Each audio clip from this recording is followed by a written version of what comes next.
Okay. నమస్కారం అండి బాబయ్య. 3 నెలలుగా మీ కోసం తెగ తిరుగుతున్నాను బాబాయ్. ఇప్పుడు దొరికారు. 3 నెలలు బట్టి చాలా పస్తులుంటున్నాం బాబు. మా బిడ్డలో మేము చాలా బాధలు పడుతున్నాం బాబు. నాకు తెలుసు బాబు గారు, నేను చెప్పింది అర్థం చేసుకోండి ముందర, తర్వాత మాట్లాడండి బాబు. ఇస్తాను రా అని చెప్పాను కదా. ఇస్తారు బాబు. ఇప్పుడు ఇవ్వలేదా? కడుపులు ప్రతి నెల ఇస్తూనే ఉన్నాను.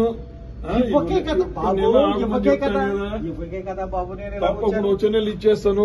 ఇవి అవి కలుపుకొని వచ్చే నెలలు ఇచ్చేస్తానులే. మాకు ఆకలి మీకు అర్థం కావట్లేదు బాబు. మా పుట్టినోడు ఏడుస్తున్నాడు బాబు. అర్థం చేసుకో బాబు. అర్థం చేసుకున్నా, అందుకే కదా చెప్పేది. ఏం చెప్తున్నా, వచ్చే నెలలు ఇచ్చేస్తానని చెప్పాను. నువ్వు చెప్తారు బాబు. అది కాదు. మా పట్ల కాలే కదా మేము అడుగుతున్నాము. మీ బాధ అర్థం చేసుకున్నాను. ఎందుకంటే నాకు వచ్చే డబ్బులు వచ్చేటివి ఉన్నాయి, అవి రాలేదు. అవి వచ్చిన తర్వాత ఇస్తానని చెప్పాను కదా.